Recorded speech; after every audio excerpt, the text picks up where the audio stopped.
Peace, y'all. What's up? It's May 10th. Sherry and I made it back from Florida safely. Like I said, I flew on down. I don't like to fly, so the taking off and the landing are a little nerve-wracking for me. Flying through the air doesn't seem to be too big a deal, but the taking off and landing is not all that fun for me. So yeah, took our time when I at a late flight. Actually, it was 2:30 in the afternoon. I got to Orlando at 5.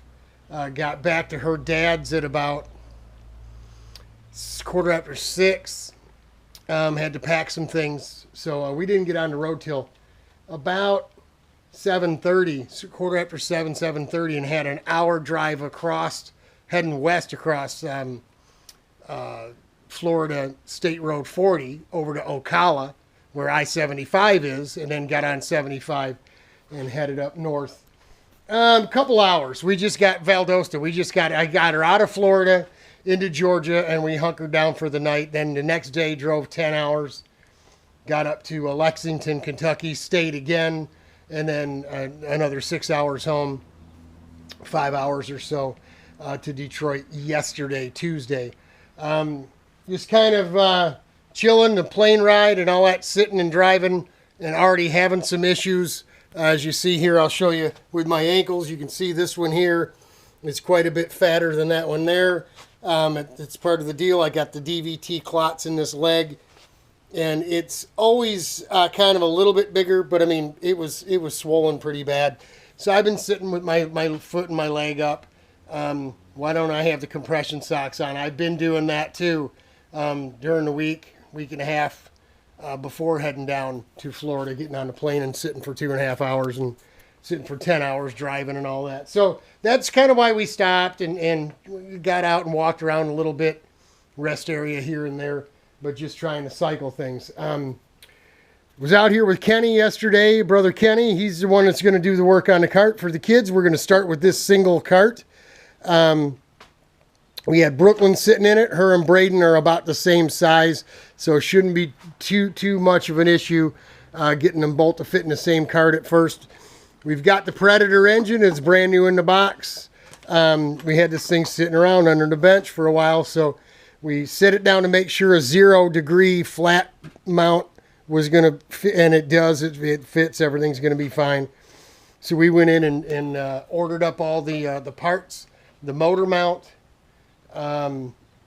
the sprocket for the axle, a clutch, chain, master links. Can't think of nothing else. I mean, that was about all of it. So that's everything we're going to need to get started. And then, of course, we're going to have to rig up a throttle on this thing somehow.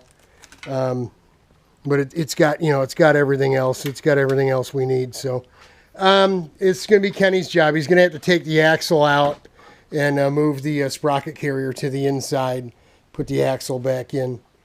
I told him as long as he can do it, I'm going to be working over here. Rand did run out today when we ran out and threw some money in the bank so we could order parts for the kitty carts. We bought a couple of plastic plugs. Rich went ahead and welded those bungs on that I showed you. Welded up the holes where the other ones were at. So we want to plug this off real good. We'll wrap some Teflon tape around there. These are our pipe plugs. And go ahead and maybe remove one of his bleeders here and put it underwater and put some air pressure to it just to make sure nothing's leaking. Then we'll do the same thing here. We'll put a plug here. We'll put a plug in the bottom. We'll get we need to get a radiator, a 13-pound cap for him anyway. We'll put a cap on, and then we'll push air pressure through here with this thing underwater. Probably in the kitchen sink or something, and make sure it holds water before we go ahead and spend a bunch of time installing things, right, and getting it done. So before we put the radiator in, we'll work on the mounts for the water bottle. But before we put the radiator in, we need to come up with a mounting plate that's it's a funnel type shroud that the fans mount to that goes on the back of the radiator. So everything's starting to come together, you know. Back home now, Sherry did get right in the car and go to work. A little stressed out from all that stuff she had to go through. And I get it, you know. It's her dad, and he's gone, and she's left to handle everything, and it seems a little insurmountable, especially when you're 1,200 miles from home and you didn't have any help. So rough ride. You know, we drove his truck back here, and Sherry, since getting in that car accident, that guy come across the boulevard and smashed right into her while he was asleep at the wheel a couple of years ago. She hasn't really been right since then, while driving, but anytime a diesel truck, the wind blew and it moved, she, Robert, you know, she yelled, and when she yells, she freaks me out, and I freak out, and I told her after a while, after 2 days of that, I told her, I said, listen, man, you got to just close your eyes, you got to stop. You're going to freak me out and I'm going to cause an accident or something, you know. But I'm sure, you know, being married couples, Glenda, Randy, Randy probably does most of the driving, and I'm sure women can't, you know, just always sit there and not pay attention. And when they do, I don't want to see backseat driving or passenger seat driving, but, you know, they see brake lights and they react, you know, and sometimes they can't help it. And Sherry, especially since this accident, it kind of took a little of the confidence of being in control away. I mean, she had no control over what happened. This guy came across the median at 70 miles an hour on the boulevard out here, and I mean, another 5 feet, he'd have gone right through her driver's door and killed her. He took the whole front of the company vehicle right off. So. We're lucky she wasn't hurt, but it messed up her head. So there you go. There's the RPM family update. That's what it'll be. The kids' cart, the niece and nephew are going to start with one, sharing it. If they get along, everything's good. We know what we need to buy for the second one. We'll just go ahead and do that if they can watch your P's and Q's.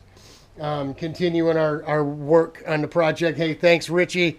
Richie got everything welded up and doctored up while we were gone, so we really won't miss a beat. Taking a day off today just to give the foot, you know, a little more time to get over the trauma of sitting like that. DVT really plays hell on your extremities, especially your legs, because that's where you get the clots are generally in your legs, and that swelling and stuff can. I mean, once it starts, if you let it get out of hand, it's very, very hard to get things back into shape again. So we don't want to be on our feet for too long, and we don't want to be sitting down for too long. So sitting with the foot up.